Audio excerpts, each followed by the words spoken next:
We've got a couple of meeting reminders, of course, before we get started, right? As always, many of you are veterans of our program, have been here a lot of times, but please remember to keep your microphone muted, and remember that if you have your video on, that everyone can see you. And please use the chat section or raise your virtual hand if you have a question along the way. Today, we are going to be doing Asian-inspired dishes. We're very excited about our cooking recipes today, and we said you should have gotten a packet of them in your My Chart, and please let me know on the chat if you didn't, and I will surely get those to you, but they should have come with your My Chart, all the copies of the recipes. So let's see, I think we're going to be heading over to the kitchen here. Right. All right, I'm going to turn the cameras on over here and say hello to Jen Hosier. I forgot to say my name is Amber Beebe. I'm one of the dietitians, and you'll just hear me today. Hello, everyone. Welcome to May. Thank you for joining us. Yeah, today is Asian inspired dishes. And so we're going to say Asian inspired because they're going to have a lot of that Asian flair, some of those Asian flavors. But of course, you know, we've made some adjustments to make them a little bit healthier version, a little bit lower sugar version. But still, we got the flavor, right? We're not going to take that away because then why, right? So what we're going to start with today is a chicken curry. And I don't know if you've had a curry before. I haven't eaten it a lot. Amber is a huge fan and loves it. Totally convinced me that we should do curry. So we're doing it. And she was absolutely correct. It was a great choice. So we're going to do our chicken curry today. And so what I've started with here is sauteing the onions, and I like to get my onions sauteed with a little bit of brown, so it might be a little hard to see. Yeah, with the glare, hard to see. But there we are. So I just sauteed. It's half of a large onion, or we had a small onion, so I did a whole small onion. So we chopped that up. We sauteed that in there, and I got them nice and just a little bit brown on the edges. I think that really adds a lot of flavor. And onions are such a great way not only to add flavor to any dish, but they actually have some really health-giving compounds in them. So we're going to have some really healthy and good tasting food today, which is always a plus, right? 2-for-1 deal. So we have pushed off our onion to the side. And then what we're going to do is we're going to go ahead and we're going to add in our chicken. And we're just going to spread that out. I know you guys aren't able to see this, but I've got my chicken cut into, they're about bite-sized pieces. And we're going to go ahead and cook those up until those are done, and maybe browning a little bit around the edges as well. So we're going to really make sure we get this good and hot so we get that chicken well cooked, right? We don't want to mess around with any rawness in our chicken. So one trick that I've learned about cutting chicken that makes it easier, because I'll be honest with you, not a huge fan of cutting chicken because it's like jiggly and moves all over the place and it's hard to keep in the one spot so you can cut it. And the trick that I typically use is either I buy frozen, I set it out to partially thaw, not fully thaw, or if you have fresh, to stick it into the freezer for about 30 minutes or so until it's partially frozen. So what you want is it's soft enough to be able to cut it, but firm enough that it stays in place for you. So you're not kind of like trying to follow this, you know, jelly kind of a like chicken all around on your cutting board. It just holds together so much easier. It's just so much easier to handle. And I don't know about you, but if it's easier for me to do, I'm more likely to do it. And if it's kind of hard to do, I'm probably not going to do it because I am a human. And generally, we as humans like the path of least resistance. We're kind of naturally lazy. So if it's something we're less inclined to do, but we can find a way to make it easier, you can bet your sweet bippy I'm going to be doing it.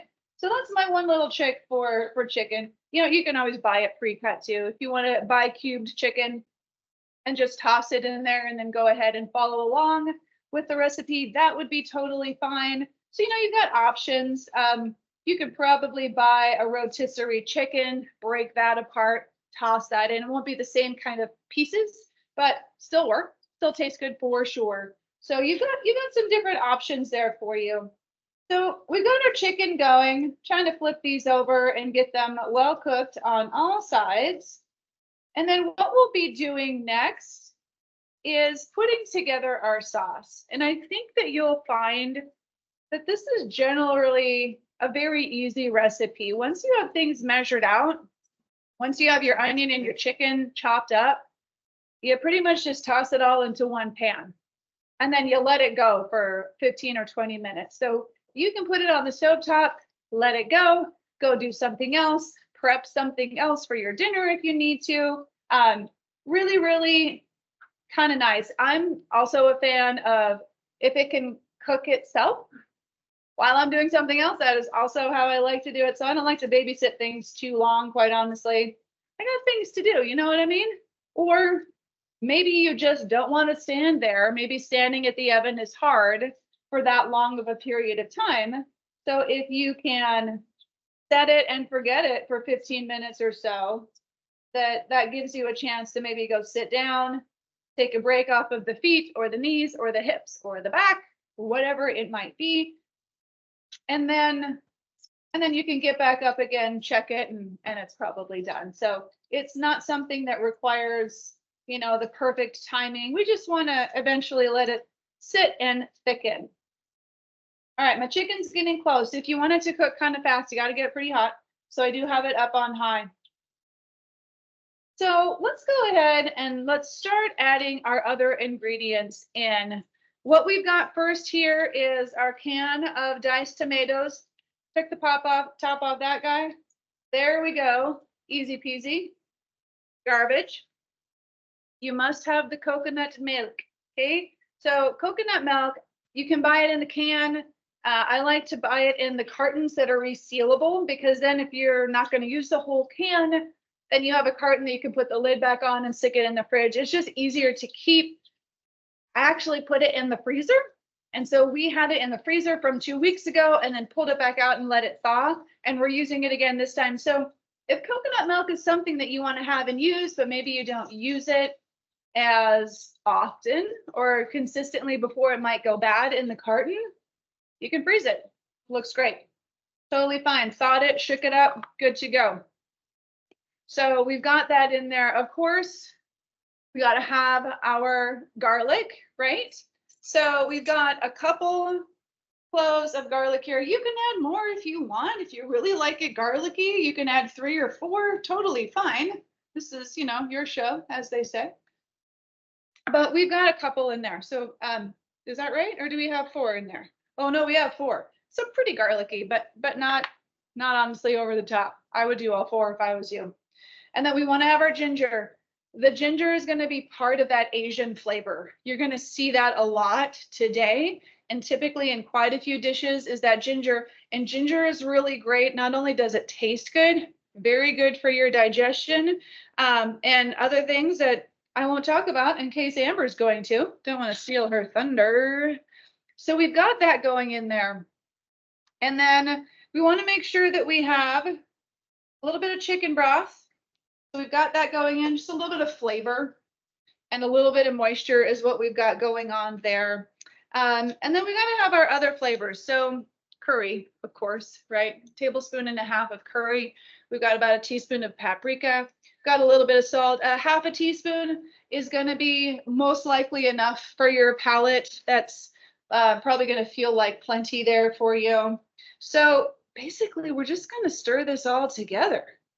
And then we're going to let it simmer down over 15 or 20. And then that's it. And then you get to enjoy. So easy peasy dinner. So we're going to go ahead and set this off to the side and let it simmer and do its good work over there. We're going to take a commercial break and we're going to come back and do our next recipe. So see y'all in a minute. I'm going to let Amber share some good stuff with you.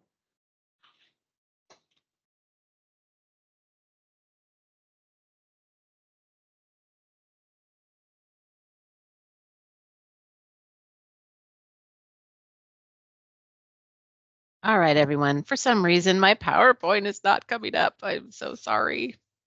That's okay. We can take a break without the PowerPoint. There it is. Okay. We're going to have a nice little break. Take a break.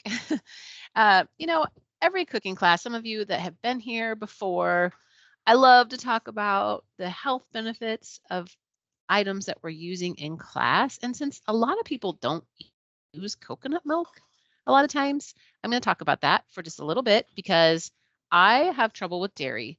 And I know that if you've had surgery or you haven't, sometimes people have trouble with things like lactose intolerance or just digestive issues. And so coconut milk can be a really great substitute in certain recipes. Obviously, it doesn't substitute in milk every single time, but I thought I'd just talk about what even it is, like how do you even make coconut milk, right? So basically, coconut milk comes from the white flesh of a mature brown coconut, which are part of the fruit of the coconut tree.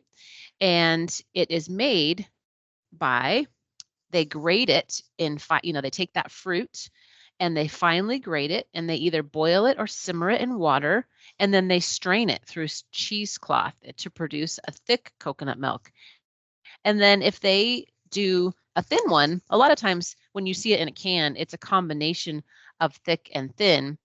And the difference is that after making the thick coconut milk, the grated coconut remaining in the cheesecloth is simmered in water and then it's strained again to produce the thin milk. So that's when you see, like, you can see that at the store. Sometimes recipes you don't want them so rich and so thin. So then you want to have that thin, they call it light coconut milk oftentimes.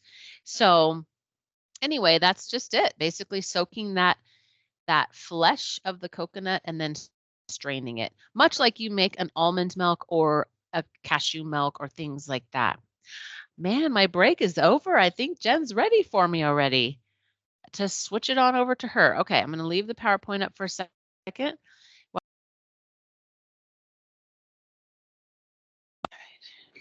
Yeah, I am ready to go. We're ready to move on. So we'll have another break. We'll let Amber have a chance to chat more with you about coconut milk and some of the other things that we are highlighting and working with today. But it is time to move on. And the second recipe that we have going for us today is a orange chicken. Right, so this one's a tough one because orange chicken, when you go and find it at a restaurant, it is not low sugar. There's nothing low sugar about orange chicken. Tastes amazing though, right? So we wanted to be able to see if we could come up with an option for a lower carb version of orange chicken. So we have been able to do that. We've been able to kind of come up with some higher protein, interesting flavor profiles to put all together here. So what we've got to start, chicken. Right, got my cube chicken, and you know what I did, as opposed to doing the dunk the chicken in the egg wash and then into the panko or the whatever dry ingredient coating that you're doing, I just put all the pieces in a bag with a little bit of egg and smushed them all around. And it's kind of easy. And then I drained off the excess egg, and I'm just going to pour it in the bowl. What do I have in the bowl? That will be the next question. So we don't work with typical panko in this class because we're always looking for opportunities to remove a more processed carbohydrate and pull something in that maybe adds a little bit more protein or just drops the carbohydrate level down for people who are more sensitive to that nutrient, and a lot of our patients are. So what we are using are ground pork rinds, and we've used this in class before. So if you watched any of our classes, it's not new, but we're kind of going out on a limb a little bit here today, and we're trying a different flavor. And so what we have here is sweet and smoky. So this is pork, P-O-R-Q. We're finding it at Walmart, easy peasy. They have basically a traditional or an unflavored, so it's got a hint of a smoky flavor, but that's about it. They have an Italian one, which has some Italian dried herbs in there. And then we have this one. We got a little bit of that sweet and smoky, and I gotta tell you, it smells really, really good. This would be really good, I think, if you're gonna coat something and put it on the grill or in the smoker. Yeah, it's good stuff. So we're using this today, and we're gonna get a little bit of that sweet and smoky vibe in with our orange chicken. This is gonna be the coating. So what I have here is my about 1.5 cups of those pork rinds in the bowl, and then I put some salt and pepper in there, and I'm just gonna stir these around. And then all we're going to do is pour this chicken in and stir it around to give it a really, really good coating of the pork rinds. Here we go. Chuck that. Don't need it. All done. And then we're going to lay it out on our sheet. Now you could pan fry this if you wanted to. We found that they came apart really easily. All of the breading comes off pretty easily, but if we put them in the oven, they cook and they seal and they just sit how they are, and then we can just pull them off and go ahead and gently toss them in the sauce. So I've got a pretty good coating, and you know, yeah, y'all, I've done this before, even at home. I've got the pork rinds in the bowl, add some garlic powder, some onion powder, just add a little bit more flavor. It was the plain version, and I did chicken fingers instead. And I didn't even put egg on those. I just tossed them into a really big bowl with my pork rinds and tossed those around. And then I cooked those, and my family really liked it, right? It was crunchy, it was flavorful, got your dippers and all that kind of fun stuff. So I felt like that was a win for me as a mom. That was really good. So we're gonna go ahead and we're gonna spread these out kind of carefully. I wanna make sure, oh, I lost one. You had a rogue chicken there. Going down. Okay. So I'm just gonna gently spread these out because we want them to cook kind of fast. Not everyone likes to spend a lot of time in the kitchen. So if we can get them cooked fast, we are gonna do it. So I just got my one tray here. I will tell you, having the parchment paper, it's really a must. I don't know how many years I've functioned without using parchment paper or the Silpat, the reusable ones, or the non-brand Silpat. You just can't. It's so hard. Everything sticks to the pan. So not only do you lose some of your really good food, but it's kind of a bear to clean. You know what I mean? And again, if we're trying to get out of the kitchen and enjoy our food and enjoy the rest of our day, I don't want to be in there doing dishes all day long or soaking it 5 times. All right, so we're gonna go ahead, we're gonna stick this in the oven really hot, 500 degrees. We're really gonna try and like get it good and cooked, nice and crunchy. That's what we're gonna do here. So I'm gonna go ahead and stick this guy in. There we are. And I'm gonna set a timer. I'm gonna go for 8 minutes.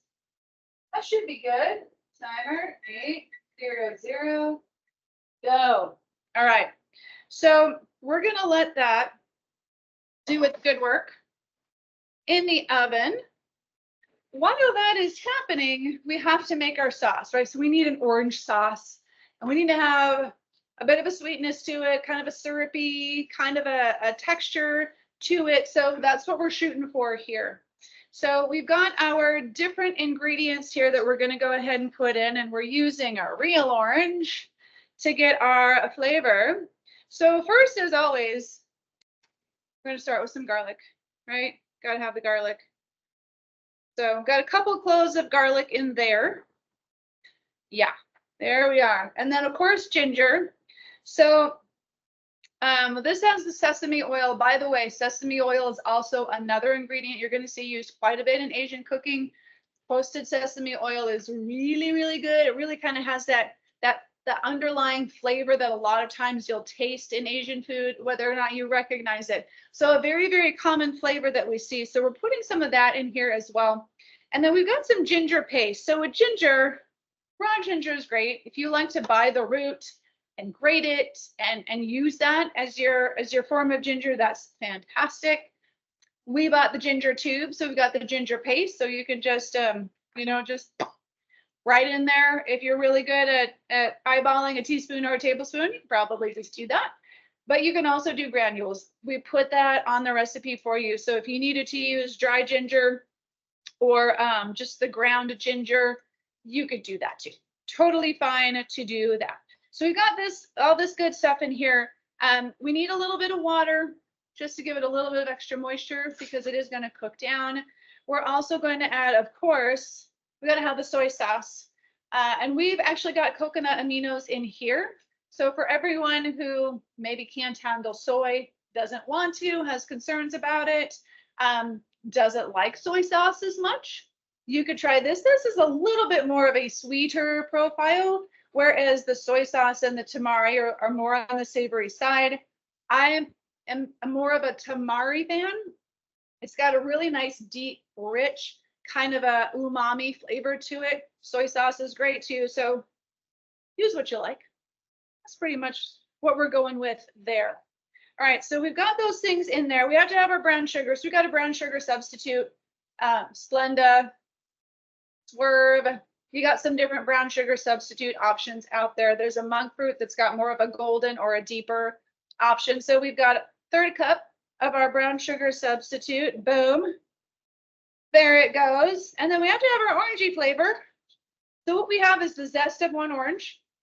So we've just got our orange zest right there. That's going to add a lot of flavor without adding sugar.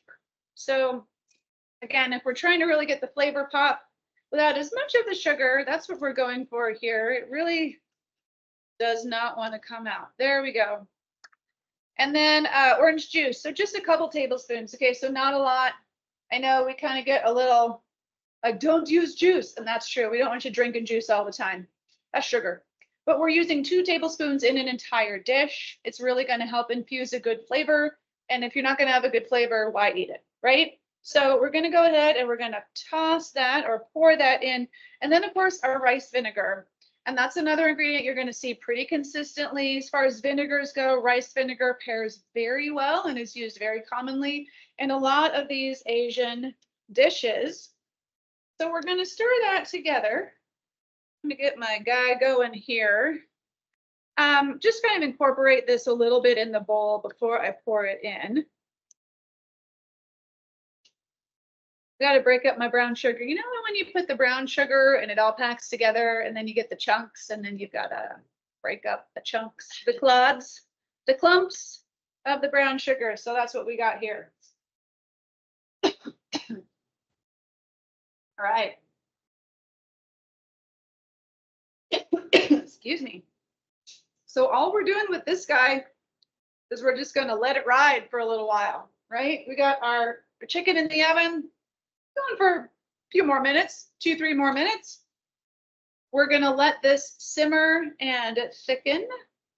And then we'll give it a good toss together. So I'll go ahead and I will pass it back to Amber and let her share some more information with you.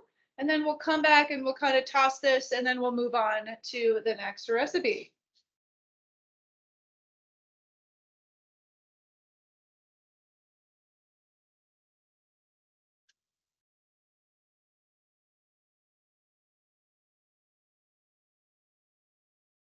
Okay, everyone. I wanted to talk about a little bit. Let's see, where are we? I might go back to coconut milk. I'm going to put that slide up. But right now I wanted to address Amber Curtis had a question about, is there an alternative to the pork rinds as the breading for the orange chicken? And there absolutely is. So I forgot when she asked, I was like, I'll get you a recipe. You don't need a recipe. You'd substitute in coconut flour. I did find someone online that has that, but I would do myself. I use a coffee grinder and I grind up nuts, and I wouldn't grind them to like a flour consistency. I'd keep them a little chunky, like coarse, but you could use pecans. Those are a little more flavorful. I might use almonds and walnuts myself, but you could literally do anything as a crust for the chicken if you don't eat pork products. So that's easy. And those are low carb. They provide a crunch just like the pork rinds do. So those are all suggestions for that. And then back to the coconut milk, although we've kind of moved on. I'm going to actually just say a couple more things about coconut milk and then move on to the coconut aminos, because I am sensitive to soy, and I'm so grateful that coconut aminos are around because I can eat products that are Asian influenced and have that soy flavor but not have the soy in it. But coconut milk, the cool part about it too, if you're sensitive to dairy or lactose, it can give you that creamy, that creaminess in your mouth that sauces. I mean, I make a cheese sauce using coconut milk that is so good that you wouldn't even tell that doesn't have milk in it. So, and it tastes even better if you put real cheese in it, which I can eat, but the fluid milk I can't. It also has medium chain triglycerides, which I know that's a big word for a type of fat that actually goes directly to your liver and is used for energy. It's not stored as fat. So that's a benefit too. We don't want to have the type of oils that are going to be stored as fat. We want to use them as energy. And so coconut milk provides that. It's pretty cool. And then let's see. Those of you that have gut issues, you wanted to start slow. If you're not used to coconut milk, some people are sensitive if you have like a lot, but most of my bariatric patients aren't eating a lot of it. And so you could add it to different, some berries, some papaya. You could add it to your protein shake just to give it a richness. Some people like to add it to their coffee for that creaminess as well. So that's about it for coconut milk, but it's kind of a new thing that people don't usually use a lot. So I wanted to address it. And then the coconut aminos, which I actually have another slide for here. So here's the thing. Most Asian food, right, has the soy sauce. Like, so it's difficult for someone like me to go to an Asian food restaurant because unless it's Thai food I can do because oftentimes they use more coconut milk. And so I don't get like a fried rice or noodle because one, I'm trying to eat less carbs because that's what I do for a living is talk about that. But also because they do use soy in those types of things like fried rice and some of the noodle recipes. So what coconut aminos are is basically it's from the coconut sap, which is from the coconut tree or the tree's flower, and it's naturally fermented into a vinegar. And during the process, there is some caramelized sweetness and slight stickiness that they add to that vinegar with a little bit of coconut nectar and coconut sugar. But don't worry, it's still very low in carbohydrates. And what it does is it just creates this syrupy awesomeness that is really similar to soy sauce. And it does have that same richness and that same flavor. And it's not accidentally that it's called coconut aminos. It actually has amino acids in it.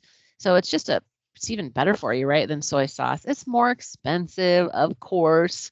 Anytime we have a specialty food item, it can be a little bit, but a little goes a long way, much like soy sauce. So you don't have to use a lot. In fact, it's not used a lot in the recipe that we are making today. So if you have no problem digesting soy, obviously soy sauce is awesome. I'm going to talk a little bit, possibly on another break, about how important sodium is when you're on a low carbohydrate diet, and especially my patients that have had, or our patients, sorry, not my patients, our patients that have had surgery, you definitely tend to run lower in sodium. So soy sauce is awesome for that. Coconut aminos has sodium too, but not nearly as much as soy sauce. And then tamari is basically a gluten-free version of soy sauce. And it's a Japanese sauce made from soy and rice. And it's actually a byproduct of miso paste. It's a liquid that is squeezed out when miso is pressed. So making tamari involves a little bit longer fermentation time than soy sauce, but it results in a sauce with a darker color and it's a little less salty, more of that umami flavor, and it's also a little thicker than soy sauce. But soy sauce, some of you may not have known, I don't think I knew how it was made. It originated in China over 2,000 years ago, and that is also a byproduct of fermented soybeans, but this has wheat.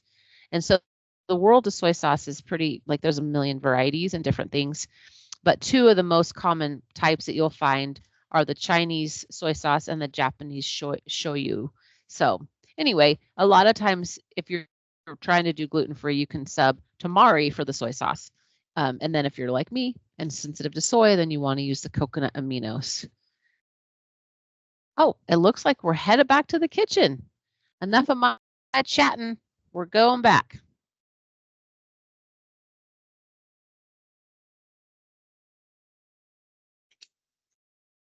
Yeah, we are back. So we've been busy while Amber's been talking. We've got our orange sauce reduced.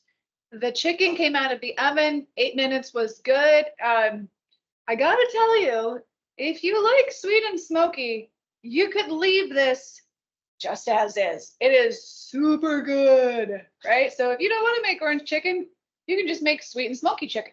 Yeah. All right, but we're making orange chicken today.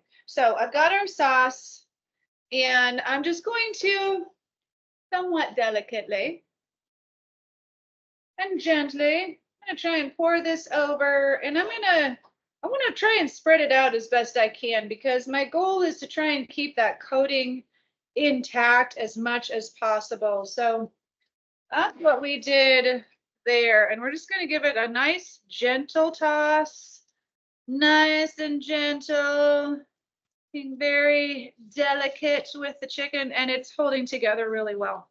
So yeah. Oh, it's gonna be so good, you guys. I'm sorry you can't taste this. Gonna have to make it yourself. All right, y'all. This is our finished product. Of course, we'll dress it up and doll it up for you. Smells really, really good. It's orangey. It's got a really good orangey smell to it. And it definitely has that sweet. When you taste it, you got the sweet and you got the orange. You really do get an orange chicken vibe here. It's not going to be exactly like the very syrupy, high sugar orange chicken that you might get at some of your typical restaurants. Or, yeah, I think this is better. It's real orange, right?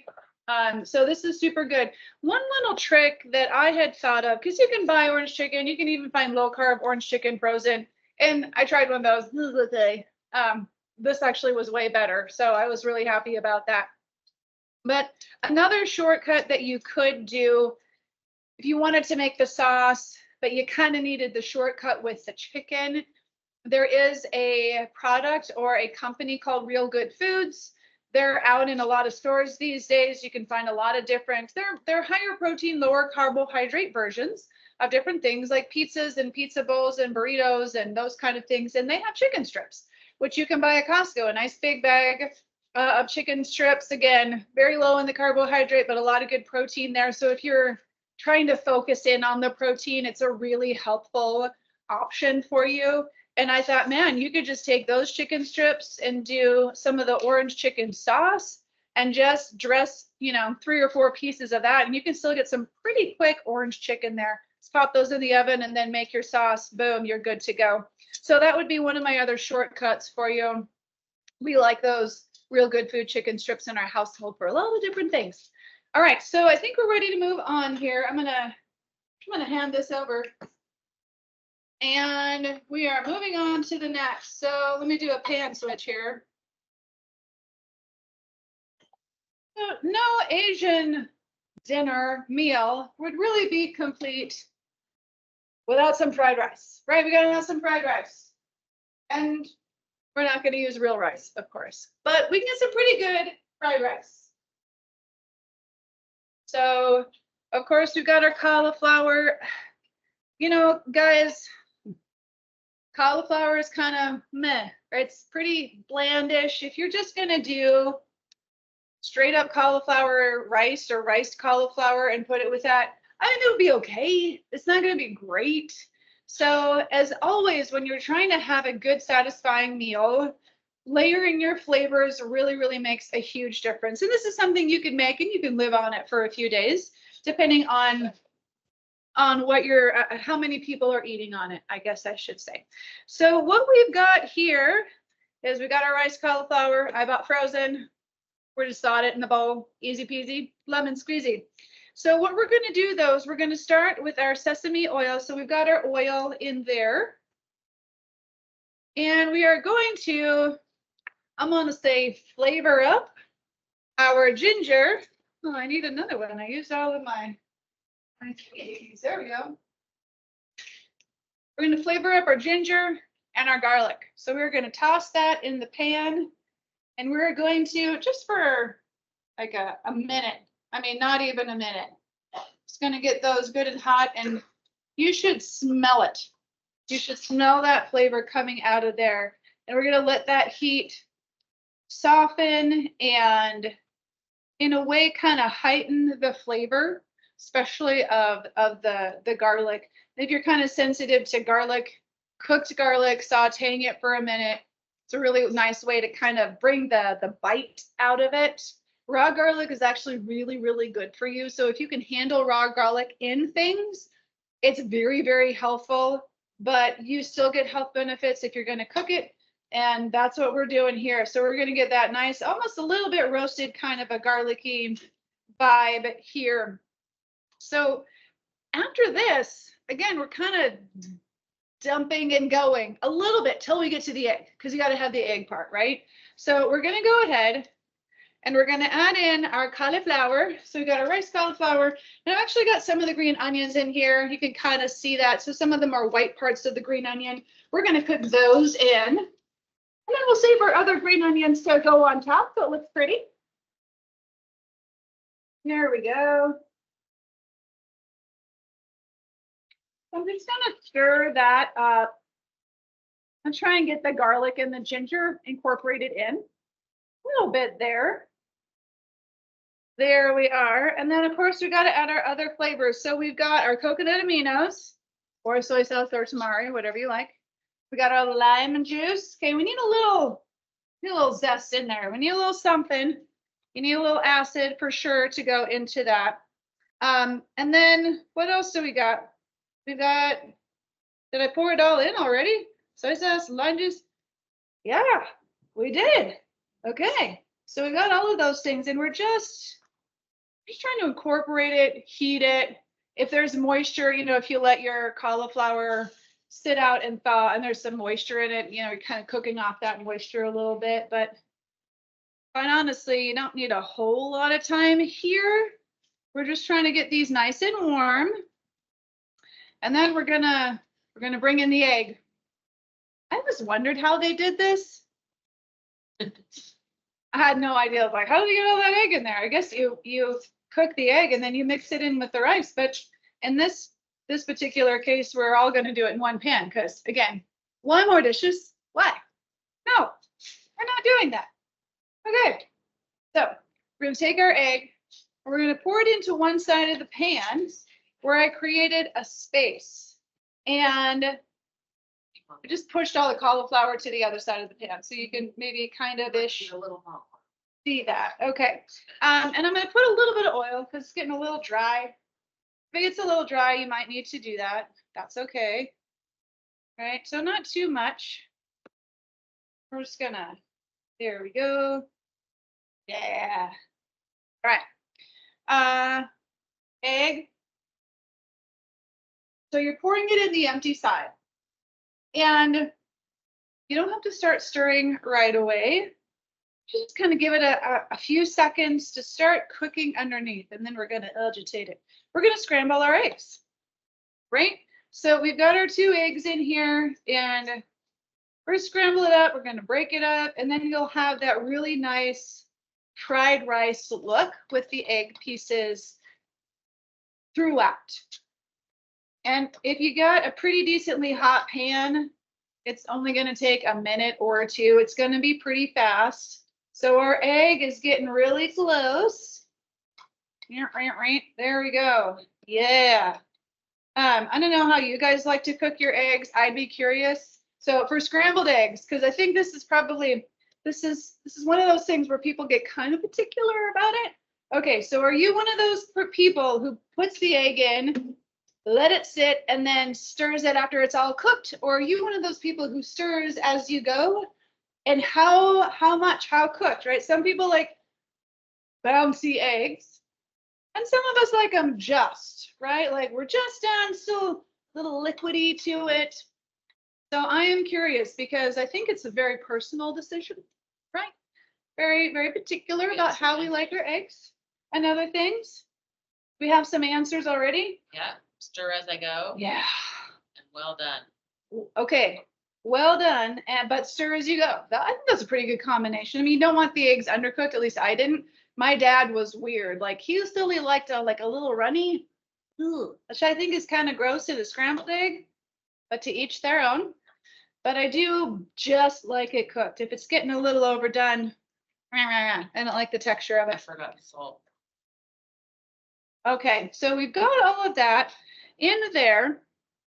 And then we probably want to have a little bit of salt there, right? We want to make sure you don't go without the salt, especially with something like this that's a little blander if you don't have some seasoning in it. So we're just gonna do about a half of a teaspoon of our salt. We'll stir that in.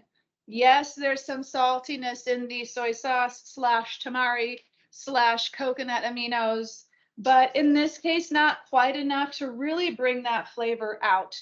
And then we're just gonna finish it with some beautiful green. So we got the green onion tops, we'll say. So I'm gonna put those in, and those, because we're adding them in at the end, are gonna keep more of that brilliant green to them.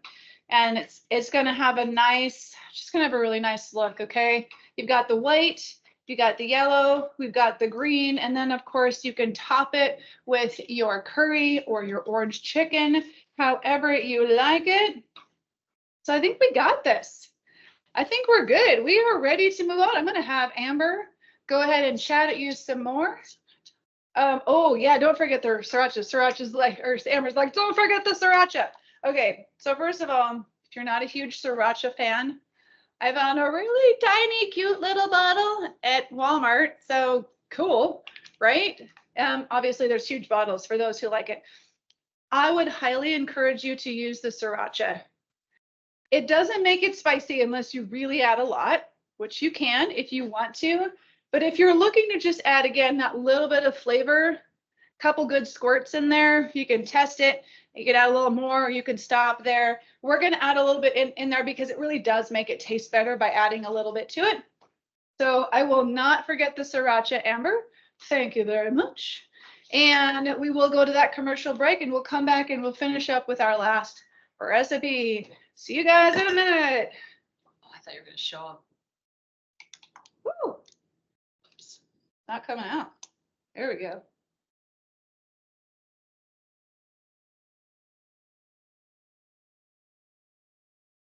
I think it got a little dry. Looks like I'm adding a ton, but I'm not.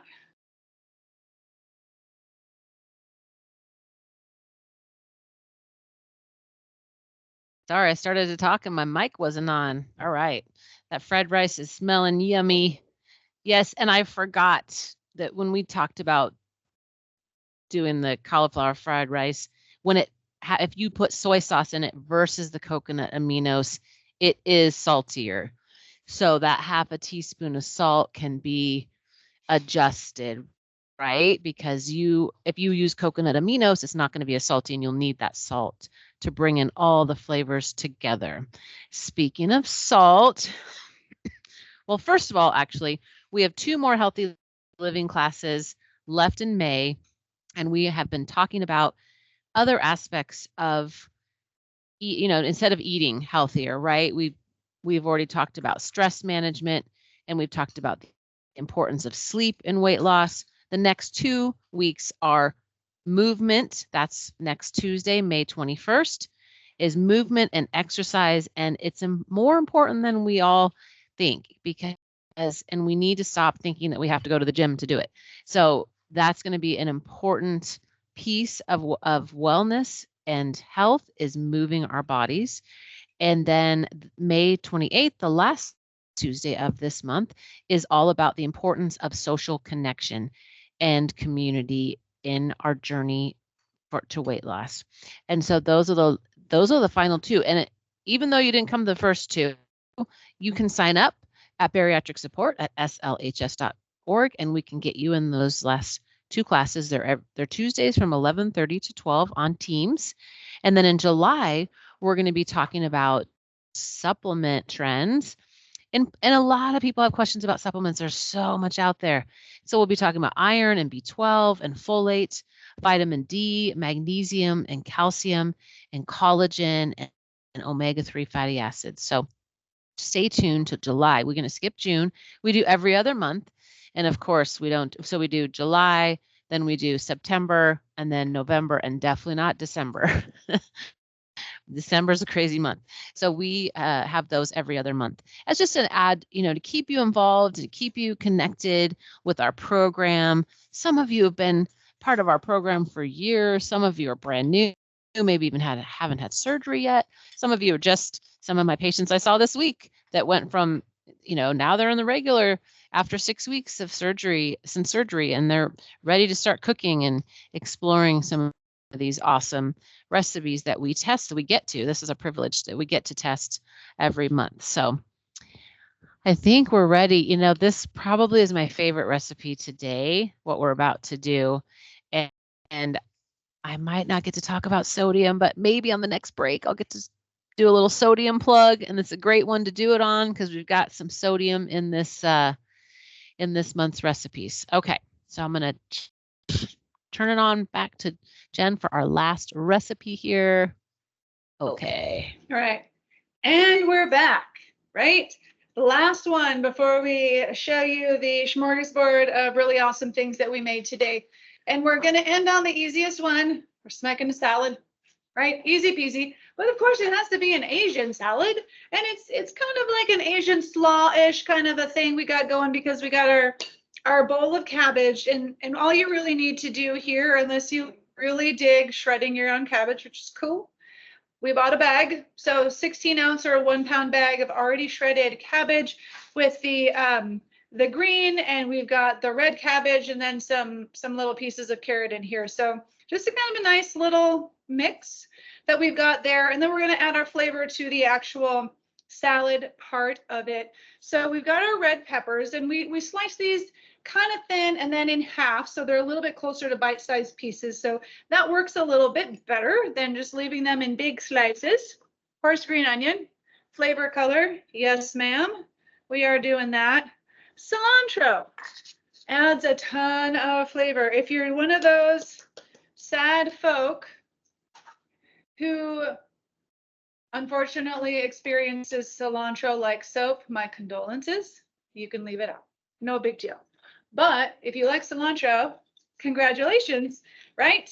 Yay and tasty. So we've added those in there. And then I added some chopped peanuts, just some rough chopped peanuts, because this is going to have a peanutty vibe to it.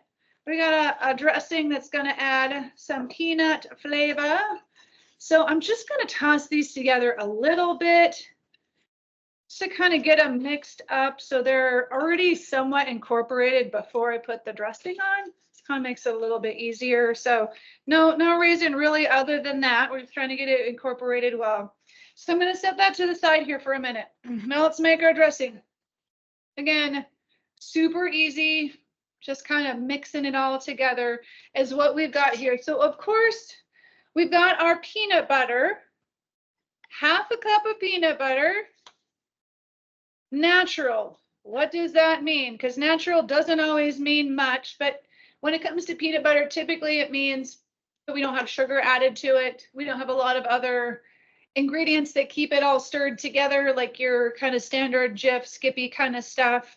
So we've got a natural one. There are no Stir Natural that has a little bit of those ingredients, but not very much. If you really want to go for the very, very best, you do have to buy the natural that has the oil layer on top, and you have to stir it up. But I will tell you this easy trick that a patient shared with me many years ago was when you get home, turn the jar upside down. So the peanut butter kind of falls down to the bottom and the oil starts soaking up because it wants to rise to the top. And so you start to get a bit of a good mix of all of that oil in with your nut butter. Then when you're ready, flip it over. Way easier to stir together. And if you stir it together well and stick it in the fridge, it's going to stay well stirred and pretty much the whole time you're going through the jar. So we've got our peanut butter, of course, a little bit of sweet. So we got 1 tablespoon of our brown sugar substitute. We've got our salt in the same bowl. So we're going to put that in. And then we're going to add our garlic. This time it's going to be raw. So we've got some raw garlic in here. But it's not going to be overly spicy because of the other ingredients, the acid and the peanut butter and the sweet. If it is too much or you're a little concerned, you can always go a little bit with less. We've got 3 cloves here, so no big deal. You can always make it how you like it. And then of course we want to have our rice vinegar, one of those things that's really handy to have when we're doing any of those Asian cooking. Of course, we want to have toasted sesame oil. This will really help make this dressing, that toasted sesame, along with the sweet and the acid. Really, really makes it taste good. We're going to add a little bit of water, about 3 tablespoons of water. This, or a quarter cup with this guy, it's too thick if you don't. So we need a little bit of that liquid in there. And then of course, our soy sauce / tamari / coconut aminos. Boom. So we've got all of those kind of flavors that we've been working with throughout the class mixed in to this dressing. And I think I'm going to use my whisk. I think that's going to be easier. Get it all stirred up together there. Waste not, want not. Let's get all the peanut butter off. Yes. There we go. So a bit of a slow whisk here to start until we can get all the liquid mixed into the peanut butter. You might be able to put this in a jar and give it a really good shake. You know, kind of switch arms, get a little bit of an arm workout there before you really got it incorporated, or I think the whisk works good too. Whatever you like, but you'll want to give it a pretty good stir because you want it smooth. If you don't have a tiny bit of patience, and make sure you get it stirred together really well. It looks weird. So let's make sure you get a nice smooth product in there. Yes, there it is. So we're going to go ahead and we are going to, now I'm going to switch back. We're going to put this into our salad and we're going to toss to incorporate. And this is, you know, it's a little thick. It's not runny like a lot of dressings are. So, you know, once you give it a really good stir, it's going to stick to everything really, really well. We're going to get a really, really good coating on everything once we get it all stirred together. So again, we'll have to give stirring a hot minute. Make sure we get all of these ingredients put together. And then that's it. And this is something, because we've got cabbage as the base here, you can obviously put the dressing on it ahead of time. And with a lot of salads, if you put the dressing on too long ahead, then it all gets wilty and kind of right, kind of grody, wilty looking, kind of sad looking. But the nice thing with cabbage is that it tends to hold up really well with the liquid on it, at least a lot longer than your typical other more tender greens do. So that's one thing that's kind of nice about this. And I think we got it.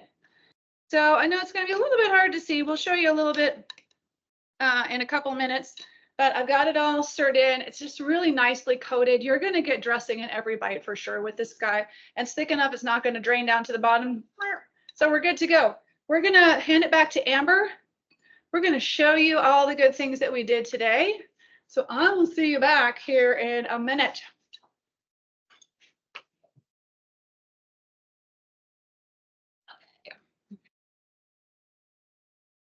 All right, I'm back, people. Not for very long. I'm not back long, but I wanted to, let me just see if I got all my slides. My little slide bar, I don't even know what's going on. We are not making this dish that I'm showing you on this picture, but the cool thing about Asian food is that we are incorporating a lot of vegetables, and that salad that Jen just showed you how to make is so easy and it's so good. Literally my new favorite salad I'm going to bring to every gathering.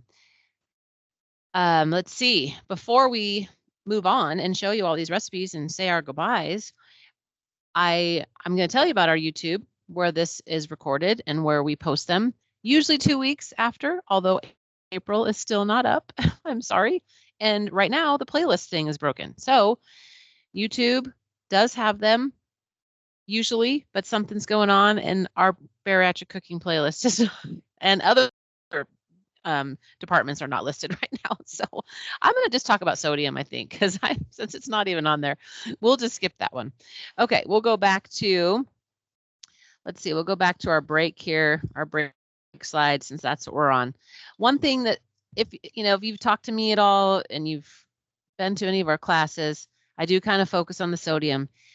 And it's because when you're on a low carb and you're not on a keto diet if you're in our program, but a low carbohydrate diet, it can increase your sodium requirements, and you just need the salt. And so a lot of times, we have you after surgery on the broth, and then people stop doing the broth when they go to soft food diet.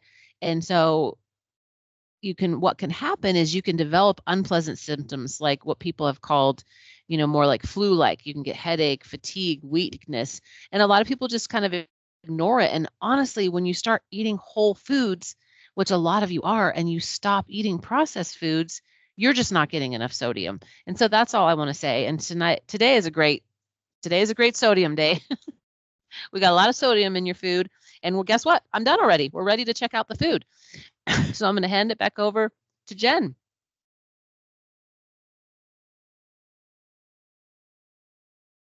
Yeah, we are ready. I mean, I was mostly ready because I was finishing chewing a bite because I wanted to have some. It looked really, really good. And I got to tell you, the curry is very good, by the way. Turned out really nice. We got it pretty thick, so you can go ahead and cook it as long or as short as you like. But there is our curry on top of our cauliflower fried rice. Very, very flavorful there. Of course, we're going to have our orange chicken. So this one was a bit of an experiment because we decided to use these sweet and savory, or I'm sorry, sweet and smoky panko pork rinds with the orange. It's good. It's really, really good. So you get the orange and you get the smoky. So you get a little bit of that sweet and that smoky. Really, really good. So we've paired that. There we go. With, of course, our cauliflower rice. Very nice looking little plate there. And then we have our cauliflower fried rice. So there she be. If you like fried rice, really, really good. Because of everything that we put into it, you get a lot of flavor there with it. You just don't taste cauliflower. Like, at least not in this case. I know maybe some of you are like, but if you add enough flavor to these kind of things, it doesn't taste just like cauliflower. It really, you taste the egg and the toasted sesame and the tamari / coconut / soy, so you get all of those flavors instead, especially then if you use that as a base for one of these other chicken dishes that we made. And then lastly, our cute little plate of our salad. So our easy Asian salad, nice and peanutty, very, very full of a lot of different good health promoting different vegetables in there. So a lot of good fibers, a lot of good antioxidants, and enjoyable, right? Because that at the end of the day is really what's important, or we're just not going to eat it. So we want to always look for opportunities to make our food taste amazing. And I think we pulled it off today. I think we got it. So we made it to the end. Everything turned out. It looks good. It tastes good. It was easy. Always like that. So I hope you all go and try these. I think you'll really, really enjoy them. Certainly let us know how they turned out and what you liked about them the next opportunity that we get to hang out with you. If you have any questions, you are certainly welcome to post those now. We are at the end. We are done with class today. So again, thank you so much for hanging out with us. We'll hold here for a minute or two if there's any questions of anything. Otherwise, you're certainly free to go and move on with your day if that's what you need to do, and you have to move on to the next thing from a time-wise perspective. So how are we doing, Amber? Do you have questions, or are we good? Thank you.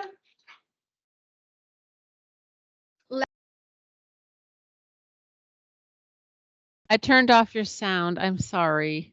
Here. You totally turned my sound off. Now you're good. She does have the power. Okay, well, otherwise, I guess we're good to go, though. Somebody's typing. Okay, I was just going to say, love it, eat it, enjoy it. That's all I was saying. It really wasn't that important, but she totally cut me off. All right, you guys, I think we're good. Enjoy the rest of your day. Enjoy the wind. It's going to be very windy, apparently. Go make some food. Make some good, tasty food, good, nourishing food for yourself, right? We want flavor and we want quality, and we can do it. We can get it all together for sure. All right. I think we're good. So you guys, I'm gonna eat because I'm hungry and this smells amazing. Oh, loves.